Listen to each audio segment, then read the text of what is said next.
Good evening, good evening, good evening, good evening, good evening, good evening.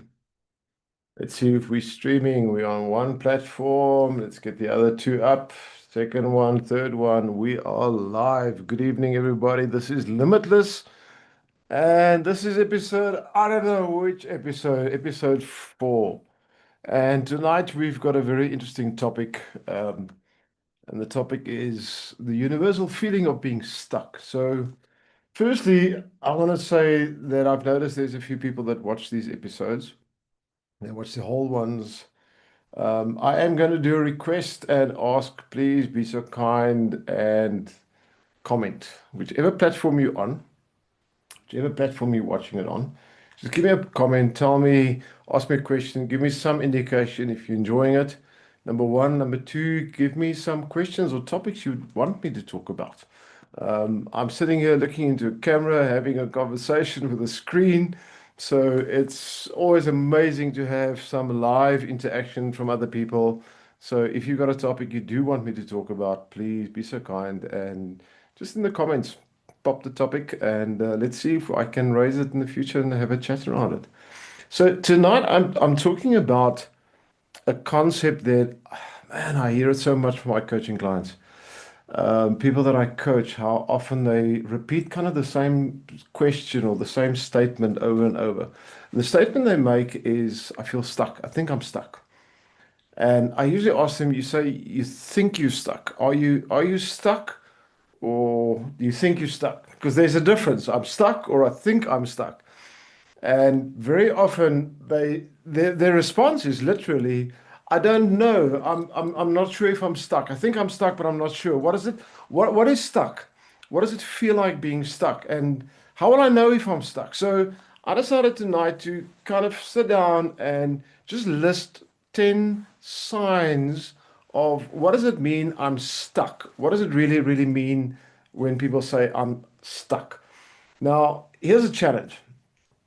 Have a pen and paper handy or count on your fingers if you have to. I want to list 10 symptoms of a typical person that is stuck in life. In other words, not sure where they're going. I'm going to unpack it as we go. I don't want to give everything away in the beginning. So we're going to talk about what does it feel like being stuck. But listen to the 10 symptoms that I'm going to give. Now, if you can tick in 3 of them, I can't even count on my fingers, 3 of them. If you say yes, yes, yes to 3 of them, I'm not saying you're stuck, but you've got to look at the symptoms of what's kind of in your face, and there's a way, obviously, to fix them. You're not stuck, you're still fine, but work on the 3 that you did tick. Really just make sure you put in some energy and effort. Get a coach, let them help you out of that. If you got at least 6 of them where you're going to say yes, you are stuck. If you got all 10, call me afterwards. Let's talk. We need to get you to a coach. We need to get you into a new direction. You are absolutely stuck. If you got all 10, you've probably been stuck for a while. So I want to go through all these 10, unpack them, explain them, and then we're going to go and we're going to start looking at some solution. It's not just a question of, what's my problem? It's not just diagnosing what your challenge is okay, what now? What do we do? So I'm going to help you guys. I'm going to give you some guidance of what now, what to do. Where do we go from here? Because that's the big question. Limitless is all about what's the next phase, how to upgrade myself, how do I become a truly better version of me? And that's what we talk about. That's my life passion to help people, help myself on that journey of self-improvement and self-development. And that's what tonight's all going to be about. How do we get there? But I think look at it from this perspective. Number one, see tonight the 10 symptoms as a potential diagnosis that just tell you I need to do something. But also maybe you got a friend or a loved one or family member or a colleague or someone that's been verbalizing a lot of these statements and they're not sure. Well, then send them a link to this podcast. Let them listen, let them hear and decide for themselves. Nothing wrong with that. Be a friend sometimes is to, help people wake up to the truth, the reality, those things in life they need to know and become aware of. So let's go through the 10. So the first one I've got on my list is one that I know I said many, many years ago.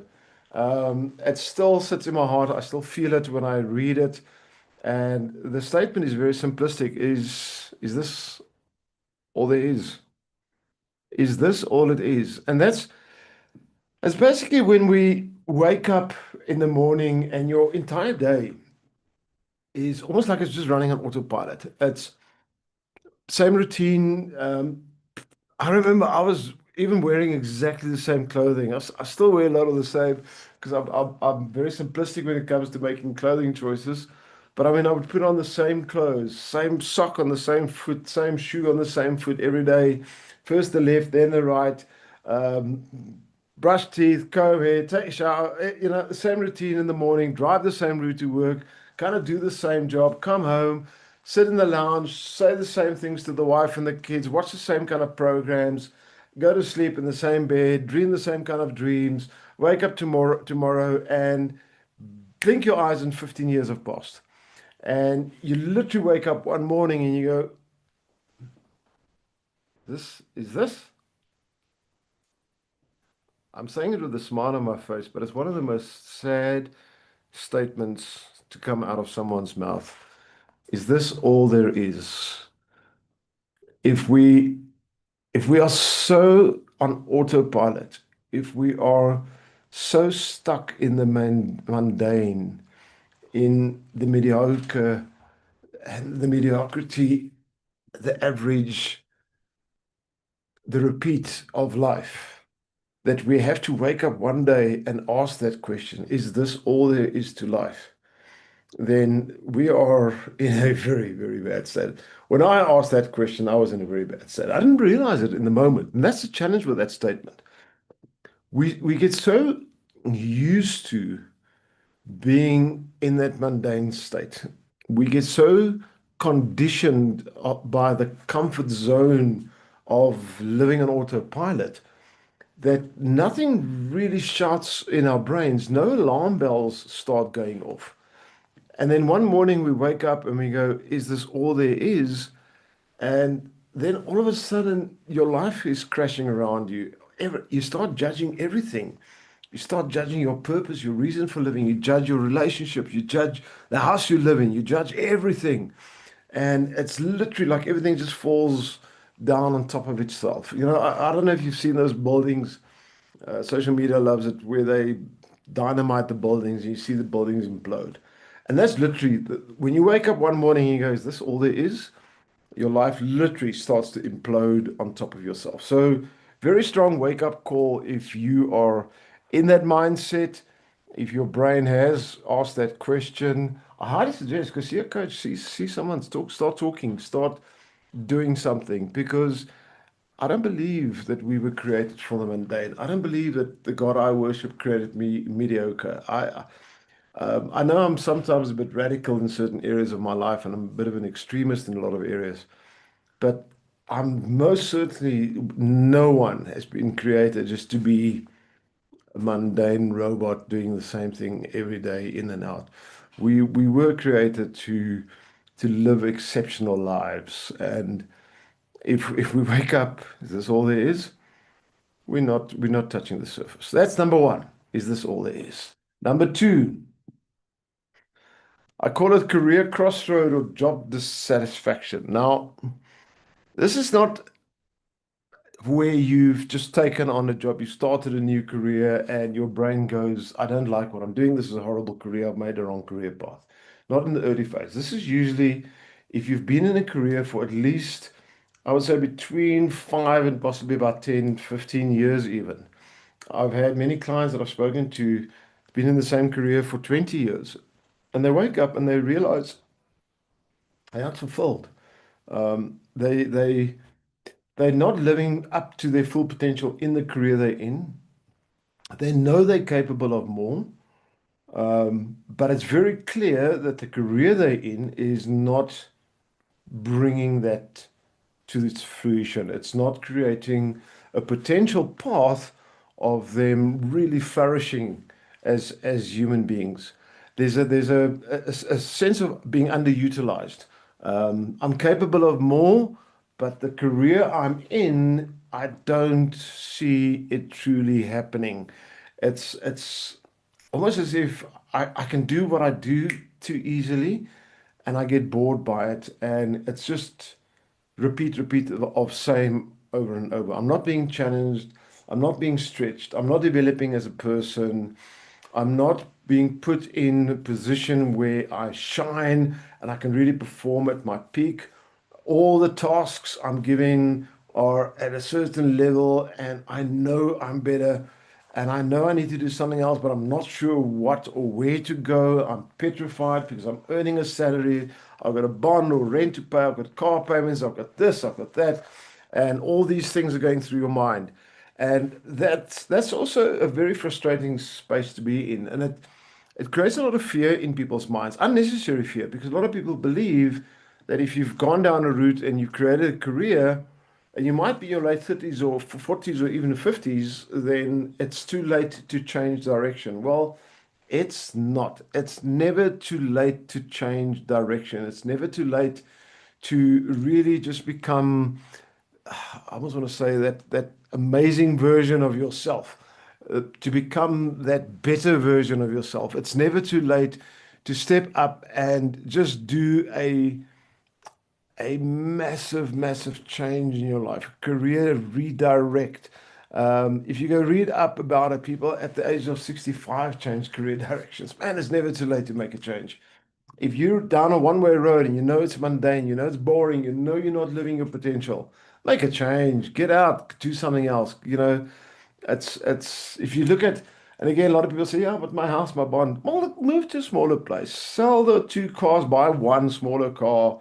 Look at your budget, make some cuts, make a life change. I would much rather earn less, but live a very fulfilling life where I'm being challenged, stimulated, and I'm loving every moment that I'm earning the salary. I've got all the financial security in this world, but I'm just bored out of my skull. That's not life. We're not created for that. Shouldn't be a situation. So that's number two. That career crossroad, that mundane job, that job dissatisfaction, whatever term or name you want to give it. That's the second one. So number three, I call it the Sunday night scaries. So what are the Sunday night scaries? That's usually, I remember when I worked for a boss at one stage, um, usually anything from about 4 o'clock on a Sunday afternoon, later Sunday afternoon. The realization came to my mind that the weekend is over. That's the Sunday night scaries. In other words, tomorrow's Monday. I've got to get back to work and I've got to go do what I do. I've got to go earn that living. I've got to look at the week and I've got to go through everything that's waiting for me at the office. That's the Sunday night scaries. That's when it's not just a mental thing. Your body responds. It's almost like everything clamps up inside of you, and you go tense, and you oh man, the weekend's over. God, I wish I could. Why can't they make a weekend 3 days, Saturday, Sunday, and Monday? What's wrong with this universe? It's like you really just want to stretch your time of not having to go do what you do over and over and over and over. That's the Sunday night scaries. It's not the same as the previous one where you bored at work and work is mundane. Sunday night scaries is it's almost like an anxiety attack that you get because you got to go to work the next day. Very often it's because there are people. It's usually people related. There's people that you just don't want to be in their presence. Or sometimes the company values the morals in the company, the mechanism of how they do business just clashes with everything about you and who you are.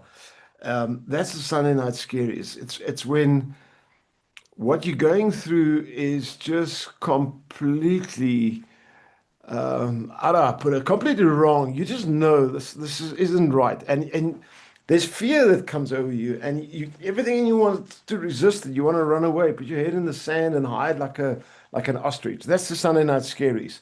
So that's the third one where you absolutely just dread Monday morning. You can't imagine, I've got to go do this again. You got to put on the clothes, you got to drive that route, you got to go in, you got to face that people, you got to talk to them, you got to listen to their reactions, their responses, you got to entertain that conversation, you got to go through that process, and everything in you just doesn't resonate. In fact, you start sweating, you're feeling uncomfortable, sometimes even a bit nauseous. That's the Sunday night scaries. It's like watching a horror film. But it's not a horror film that's playing off right in front of you. It's a horror film that you know is going to start tomorrow morning, at Monday morning. That's the Sunday night scary. So number one, is this all there is? Number two, career crossroads, and number three, the Sunday night scaries. Those are the first three. We got 10 on this list, so hang in there. And what we're doing is we're identifying in simple statements what is the definition of really being stuck. If I'm going to give you 10 symptoms, if you got three of them, go see a coach, go get someone to talk to, get out of it. You are on your way to getting stuck. If you got six or more, trust me, you stuck. You stuck. You need a catalyst. You need to see a specialist. Come and talk to me, talk to a coach, get someone to help you redirect. You fall in the trap of being stuck, and you were not born to be stuck. You were born to be magnificent and shine.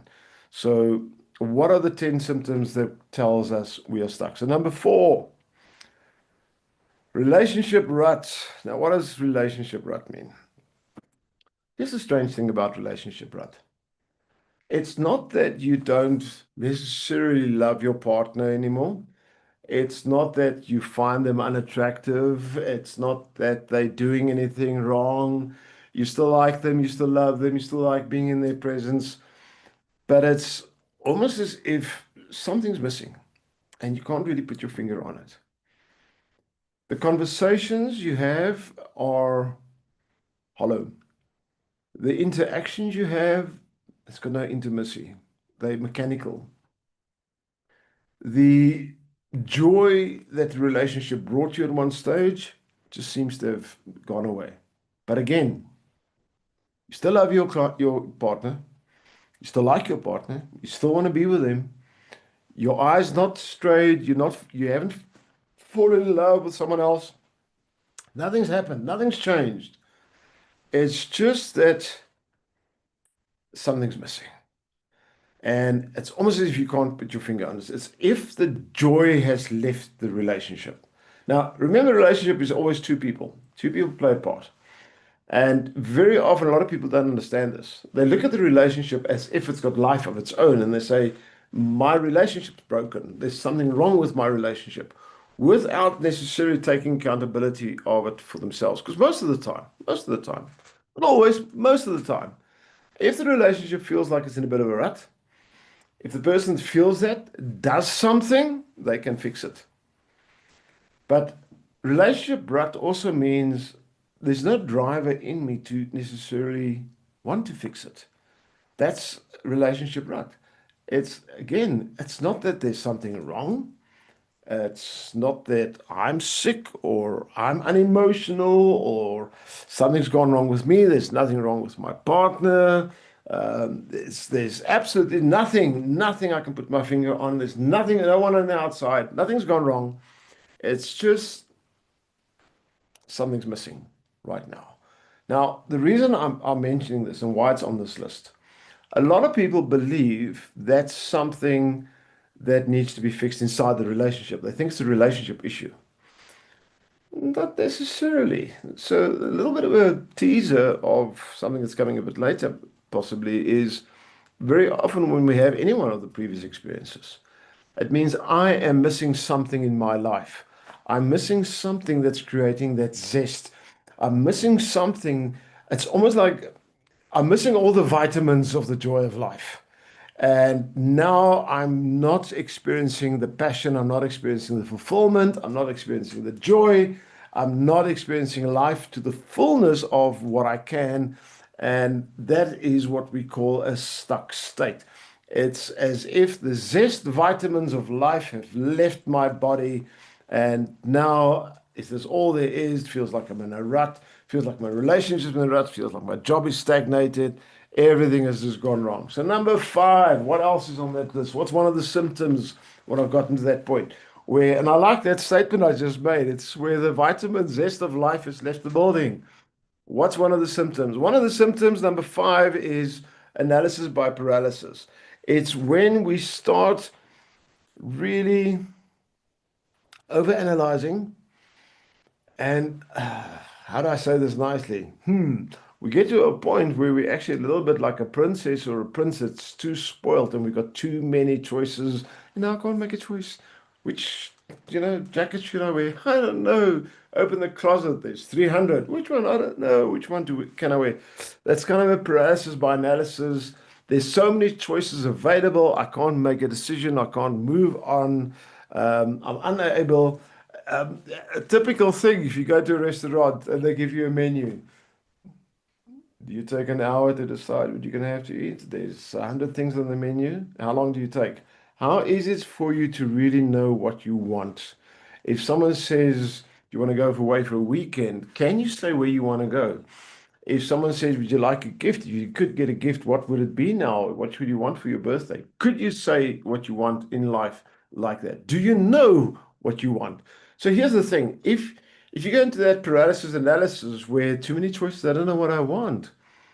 The problem is you don't know what you want. You don't know what you want, which is a symptom because you've lost the vitamin zest of life. So now we don't know what we want.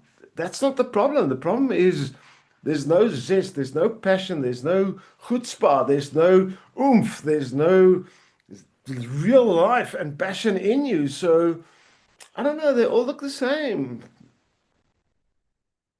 Are you there or not? That's number five. So yeah, ladies, I'm not saying standing in front of your closet and trying to figure out what to wear today for 30 minutes or an hour is part of this. That's a different problem. We can just for the ladies, we could take that one and just put that one side. Doesn't have to be part of analysis paralysis, if that's okay.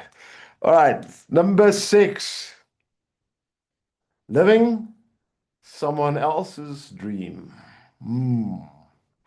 I did that for the first part of my life. Man, very often our parents, family members, cultural pressure, religious pressure, but mostly family. Most of the time it's family. It's when family puts pressure on you, it kind of pushes you in a direction, your career path, type of person you should marry, type of house you should live in, type of car you should drive, and that family, community, culture, or religion kind of pushes you into a direction where you define kind of what your life is like or should be like. And not the nicest place to be in. And the reason I say it's not a nice place to be in is because when you are living someone else's dream, it's impossible for you to really find true pleasure. You can only really find true pleasure if you know what your own dream is, if you know what your own values are, if you know what your own passions are, and you're on the road doing that. That's the only time that you can really wake up on a Monday morning and, yeah, that's a new week, baby. And you've got that zest and that feeling of excitement. So, are you living someone else's dream? Are you living your father's dream or your mother's dream? Are you living your partner's dream? Whose dream are you living? Is it your own or is it someone else's? Here's another challenge around that one. There's a huge amount of people that are living what I call society dreams, what they believe society expects from them. We dress the way, we call it fashion. We dress the way we believe society expects us to dress. We comb our hair in the right way. We speak in the way we call it being politically correct.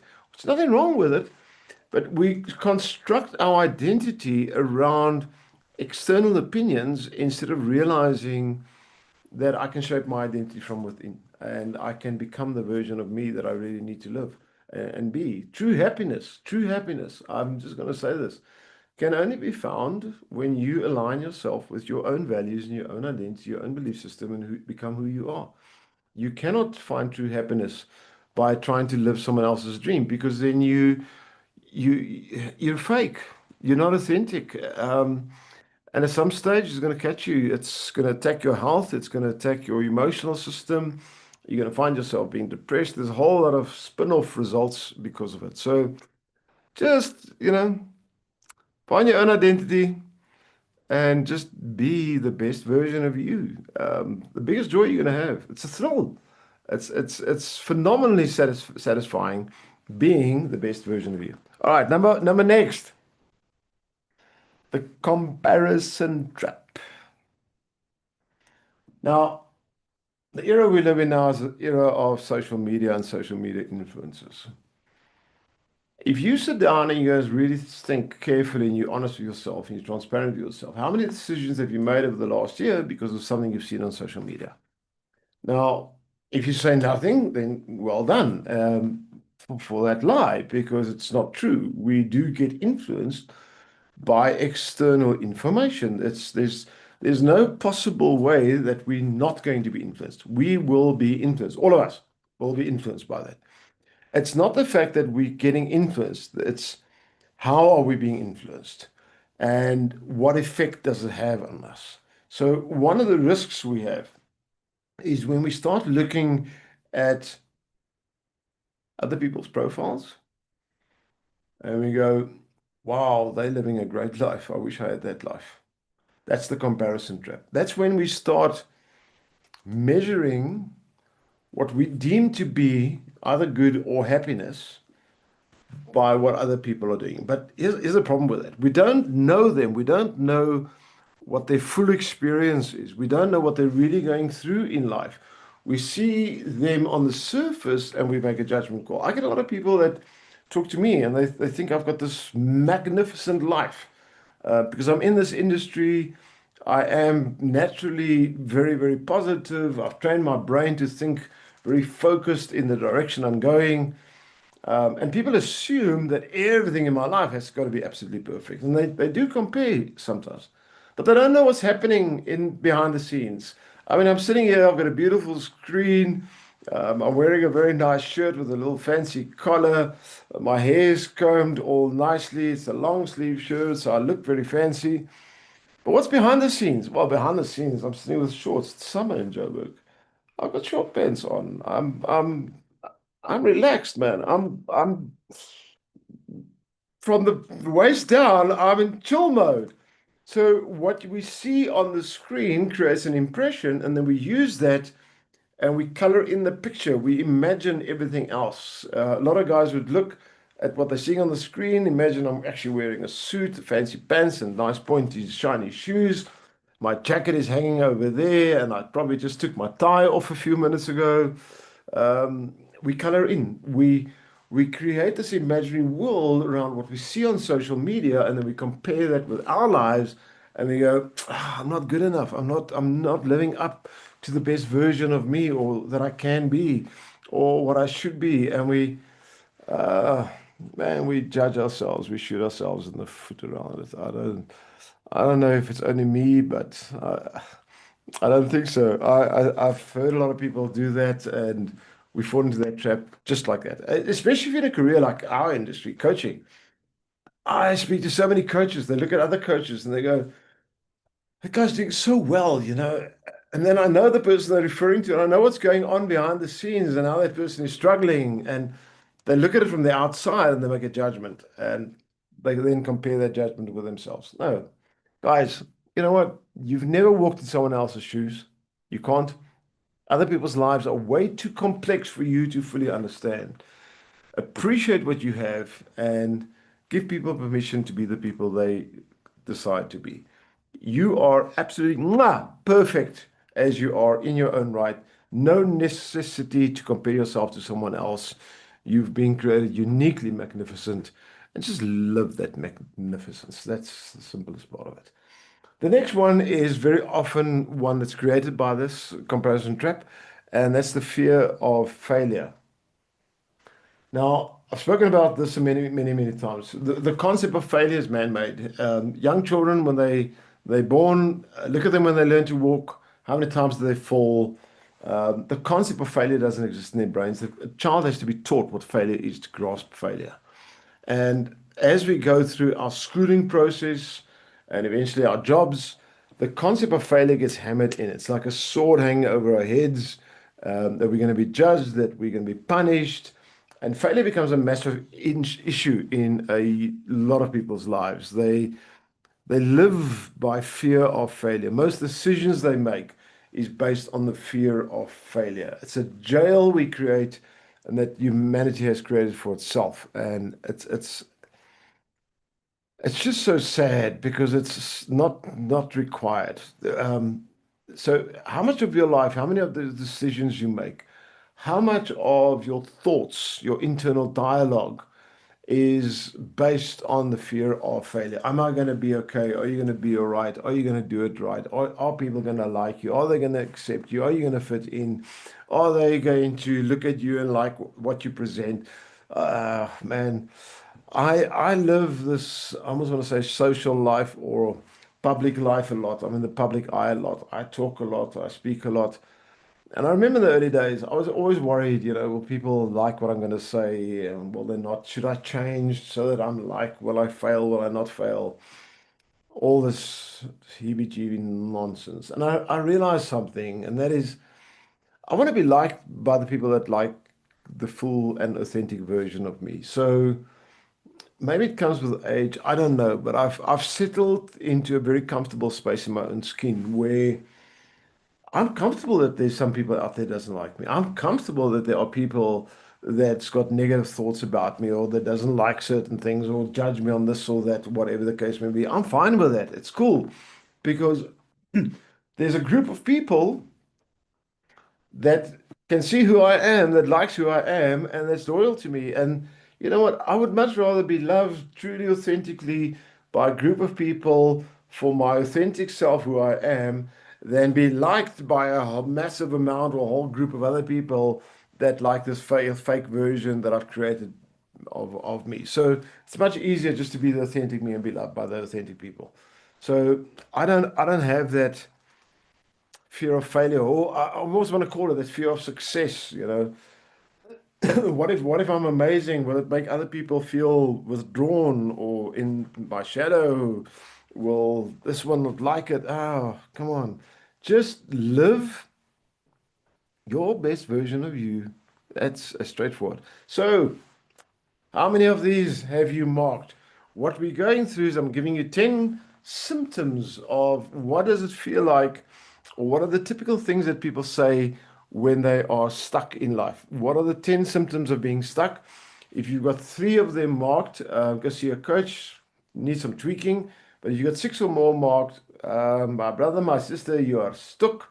Send me a message, go see a coach, get talk to someone and get out of that stuck state. It's time to move on. All right. Next one, I think there's two left. Yes, number nine, lack of clear direction. You know you want more, but you have no idea what more looks like.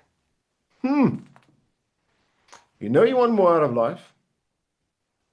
You know there should be more. You're aware of it, but you've got absolutely no idea what that looks like. You know you're not happy in the place you stay, where you work, maybe even if you've got a partner or not, whatever.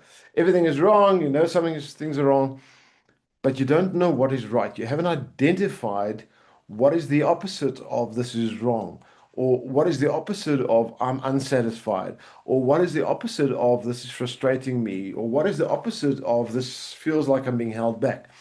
What is the journey, the direction of your life that you want to go down? What does that look like? Now, if you got no idea, that's one of the symptoms of being stuck. Because if we don't know where we're going, we're not going to get there. If I don't have clarity of that's my destination, that's where I'm going, how do I make any decision? If I want to get somewhere in life, every decision I make is either taking me towards it or sidetracking me. Every decision. It's either taking me closer to my life goals or it's distracting me from my life goals. If I have absolute clarity of where I am going, who I am, what my life goals are about, what my challenges, desires, and dreams are about, if I'm very clear on that, then it's easy to make decisions because every decision either is taking me towards it or it's sidetracking me. So if you don't know where you're going, how do you know your decision is good or bad? How do you know it's right or wrong? How do you know it's taking you towards your goals or not? Very frustrating place to be in because I don't know. I don't know. Should I? Shouldn't I? I don't know what to do. That's a big challenge. But if I know exactly where I'm going, man, life becomes so easy. It becomes precious. It becomes a fun journey. All right, number 10. Now remember what I said earlier. If you got all 10 of these yes tick boxed, oh, please call me afterwards. Make contact. Get your coach, get some help. You're stuck. We don't need to be stuck. Life's not created for us to be stuck in. Number 10.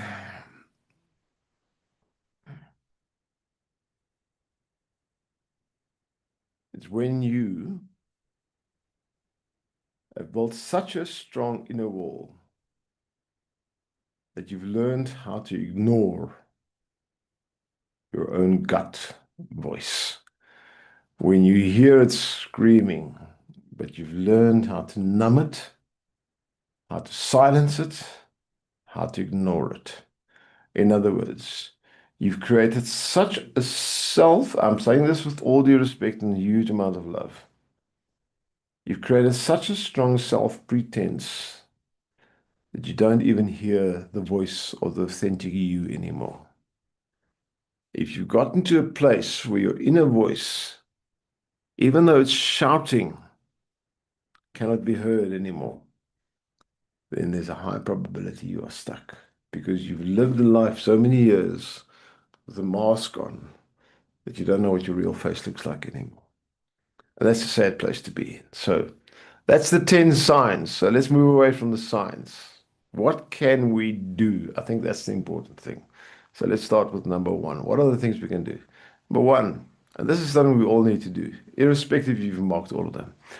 Learn to be radically honest with yourself. The best person to be honest with in this world is yourself. And yet, ourselves are the person we lie to more often than not. We are so accepting in lying to ourselves. What does lying to self mean? It means that when you know things are wrong, you keep telling yourself, I can get through this, I'm strong, I can carry this. Um, I was born to be strong, I can carry the weight on my shoulders, I'll push through. Meanwhile, you're drowning and you're drowning and drowning, and you're too proud to say to someone, come here, help me up, please, I'm stuck. Learn to be extremely radically honest with yourself. You should have at least 5 people in your inner circle who you can reach out to and you can ask, help, I'm stuck. If you don't, find a coach and ask them. Simple as that. Number 2, what else can I do? Do a bit of a life audit. It's called the Wheel of Life. If you don't know how that works, very simple. Make a list of 10 things in your life that you think is important. So you can rate your career, if it's a business, your lifestyle, quality of life, your relationship with your life partner, with your children, with siblings, with friends, your social life, financial life, your relaxing life, your career path. You can list 10 different areas of your life and then score them from a 1 to a 10, 1 being it's horrible and 10 it is absolutely perfect. And then just look at the sheet. So you want to write everything on the left-hand column and on the right, write the numbers 1 to 10 and just tick under the numbers where they score. Very, very quickly, by just looking at a life audit, you'll see, oh my goodness, there's a lot of them here in the lower numbers. They need fixing. And a lot of people, for some reason, don't do a life audit. We audit our finances and everything else for tax, but we don't audit our own lives. Sometimes just audit your own life. List of 10 things, different areas of your life, and score them all from 1 to 10 on one single sheet of paper. So when you look at it, you can see which ones are strong, which ones need a little bit of work that the scores are low. The ones that are strong, put in more energy, make them even stronger. The ones that are low, find out what can I do to reduce the resistance, how can I improve this area of life. All right. One of the areas that also a lot of people miss that we can do to get out of our stuck state, to just bring in that zest back in our life.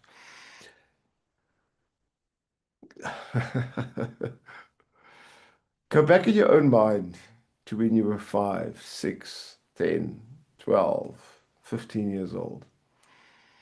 Time of your life where you could play like a child, where your imagination could run wild and create these magnificent worlds and dreams and beautiful, magnificent imagination, castles, and dimensional realities that you could live in. Allow your mind to drift back to that time and ask yourself, what were the passions? What were the things that really filled your soul? I remember when I was that age, we lived in a house right on the edge of the town. Behind the house was veld. There was wild game still walking around there. There was a stream in the backyard. For me, I couldn't wait to go for walks, nature, alone, seeing wild animals, hearing water running. And I'm still there. I just spent a couple of days away at a venue, alone, separated, beautiful nature, river running. In the daytime, I could hear the fish eagles. At night, I could hear the owls. Just that beautiful magnificence of nature that fills my soul. Sometimes we need to go back and remember in our childhood memories, what did we do that filled our soul? And find that again. Go back to that time. Figure that out. Remember it. And find out how can you rekindle that? How can you bring that back to life? Um, it's amazing. One of the things I love doing as well was riding motorbikes, getting on a motorbike and just going for a ride. And I'm 62. I still love it. It's what makes me happy? Nature, getting on a motorbike, going. Because when you travel in a car, you see all the beautiful sights, but when you're in a motorbike, you feel the weather change, you smell the scenery change. There's a different interaction with what's happening around you. So go back to when you were young. What filled your cup? And what can you do today to possibly rekindle some of that and bring some of that back? Because that could have been true passions when you were young. We got less filters when we're young, so our true passion manifests much easier. All right, next one. Let's there's this technique I do in our course. I call it the values exercise, but it's all about identifying what your true values are. Very simple. Go make a list of 10, 20 values and score them. Go Google what are values, ethics, honesty, integrity, creativity, great service, good communication, conversations, deep thinking, reading, self-improvement, studying, watching movies, whatever. All the things in life. You can even add verbs. What do you value? I value going for walks. I value spending time and playing with my dog. I value this. I value that. You can make a long list and go and ask yourself which one of these values are really manifest in your life. Which ones are you actually living up to? And which ones you want to maybe rekindle and bring to life. Become aware of what your values are, because if you don't know what they are, well, how do you know to live them and to enjoy your values? All right, next one. Next one. Go to your genius zone. Go to your genius zone. How do you get real passion back in your life? How do you get unstuck? How do you live a life full with zest and enjoyment? Easy. Go to your genius zone. What's your genius zone? Everybody has got something they're really good at.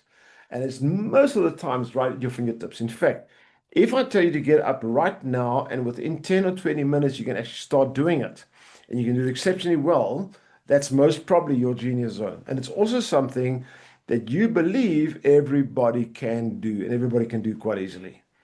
Ah, so I'm going to tell a quick story around that. I had someone that worked for me many years ago. She was my receptionist. She had a lot of time on her hands in the day.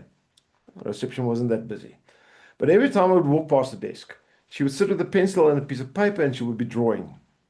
And I remember very clearly, I walked past her, you're really good at art. Because I grew up in an artist's home, so I can spot great art. I said, you're very artistic. You've got a really amazing gift. She said, but everybody can draw. Hmm. No, not everybody can. Well, we can, but not something recognizable or beautiful to look at.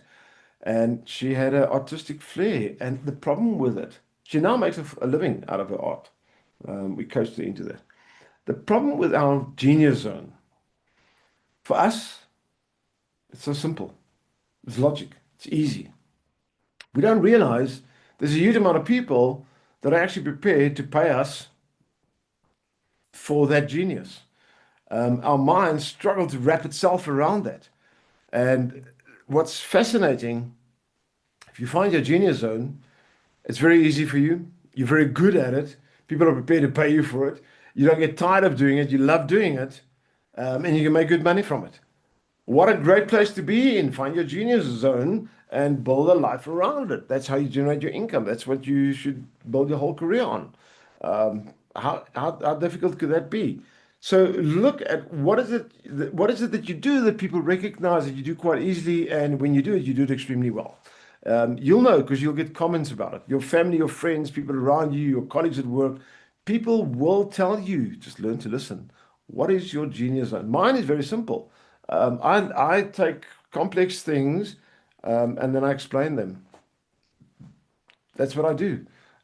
Take something that the average brain struggles to wrap itself around, and I break it down into simple terms and I tell stories around it. That's what I do. I talk about complex things. I'm not coming up with magnificence. I'm not a scientist that's inventing formulas and great things. I take things that exist and then I explain it to other people. That's what I do. I love it. Somehow I do it instinctively and naturally well, and people are prepared to pay me for it. That's my genius zone, and I built a career around it, and I'm happy and zestful. What more can I want? That's the amazing thing about your genius zone. You love doing it, and you can spend hours and hours and hours and hours doing it, and you just don't feel that exhaustion or tiredness. All right, next one, and this is one that some of you guys are going to struggle with. Oh, the power of no. Learn to say no. Now, I had that struggle. I once said I just couldn't say no. Someone asked me anything, I'd say yes, okay, sure, yeah. Will you do this for me? Yeah, okay, thank you. Yes, sure, okay. The power of no. So how do we learn to say no? Easy, very easy. So you ready? Say no to everything. Say no to everything. If you're hungry and someone says, "Do you want some food?" No, I would wait. Now you can change your mind and now you can rephrase. Uh, I don't want to say I want food, but I am hungry. I'd love some food. What's happening when you do that? The moment you say no, and then you have to rephrase, you've got to come up with a second statement. You're allowing your brain to think about what's coming out of your mouth first. So instead of just saying yes without having time to think, because that's the problem, you now say no, and now I'm teaching my brain to think. So it's not I say no, it's not the right time now. Now I can think. It's giving me that time to pause, reflect before I say anything else. So start any question that's being asked. Answer always no, because you can always change your mind to a yes afterwards. All right, next one. Ah, oh, I love this one. Now, there's got to be a limit. All right, I'm talking to adult audience here. So there's a limit to this one. Experiment with curiosity. Experiment with curiosity. See life as a lab where you're curious and you're experimenting and you're trying this, let's mix in a little bit of that, let's try this, let's try that, let's try that. Trying new things, read books you haven't read before, watch things on TV maybe you've never watched before, start hobbies you've never started before, go on journeys to places you've never gone before, start interacting and meeting types of people that you've never spoken to before, especially those that you judge at a distance. Start creating an attitude of curiosity and fascination about life. If there are areas you've never ventured into, venture into them. Why? Because you might discover the jewel that you've been looking for. I've discovered that in my life. When I started on this journey many years ago, I was very rigid in what type of people I want to mix with, who I would communicate with, who's right, who's wrong. I was like very, very rigid. And I read about this attitude of curiosity and fascination, and I kind of went down that journey. And I tell you what, it's opened up life. I've met people from cultures and backgrounds that I previously thought I will never really be able to interact with on a deep level. And what I found is I've been missing out, man. There's a richness in this world that unless we adopt curiosity and fascination, we're not going to find it. So enjoy that curiosity and fascination. Go play with it. Go play with it. All right, next one up. Teach yourself. small acts of courage. What does that mean? Learn to get out of your comfort zone. Learn to feel comfortable in your discomfort. Learn to feel courageous when fear exists. Courage means acting in the midst of fear and acting and yet acting. Learn small steps of courage. Do small things that put you just out of your comfort zone. Because here's the interesting thing about that. For us to live a fully zestful life, we cannot stay within our comfort zone. We've got to venture out. Most people struggle with the fear of venturing out and they need that courage. So you can train yourself to have the courage because the moment you venture out a little bit, the next venture, well, it's a little bit more than a little bit, right? And the next one is a little bit more than a little bit and a little bit more. So the steps we start taking are bigger steps and we become more and more courageous. We start doing phenomenal things in life and we start really living life to the fullness. And then we get that zestful, amazing feeling. And the last, and I'm going to sign off with this one, I'm going to end with this one, is learn to realize that life is not a destination, it's a magnificent journey. It's the ability to have the concept sink into your brain that passion is not a thing. Passion is the undercurrent of the journey. Passion is not an end destination. Passion is the application while we walk. It's every single step. Purpose in life is not, this is where I'm going. Purpose in life is knowing where you're going and enjoying the ride and the journey on the way there. That ability to savor simple things, to just go in the moment. Sometimes when you're sitting alone outside, just take a look at the lawn. Identify a 1 by 1 square meter cube on the lawn and possibly just go sit down and learn to step into the present by focusing on that 1 square meter of lawn. Notice how much life there is, magnificence, beauty, and detail. Learn to just go into that moment and appreciate some of the simplest things that we find insignificant in our rush in life. Learn to find the beauty of them when we just pause, breathe, and enjoy. It's embrace that journey and don't just target the destination. Having a destination, critical, because then the journey becomes better. But it's about enjoying the journey. Now, if you've listened to this and you've gone, Dion, I've ticked a lot of these boxes. I want to make a statement. I am going to make the statement. Most people think that if they've gone through a life of struggling, where they've been stuck, they've been confused and made mistakes, that they are now going to be in that position and nobody wants to hear their story and they can't help anybody else.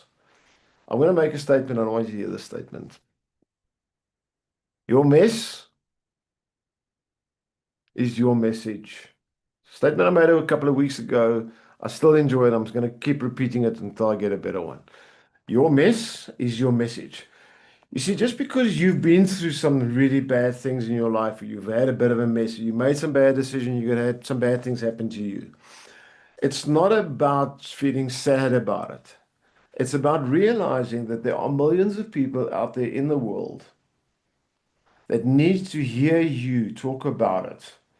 Because when you talk about it, you're going to give them the courage and the inspiration to rise out of their situation. My mess is my message. When we go through something in life and we show people our scars, and I'm usually make the statement, don't bleed on them, show them your scars. We give people hope that there's healing. Right now, the world needs hope of healing.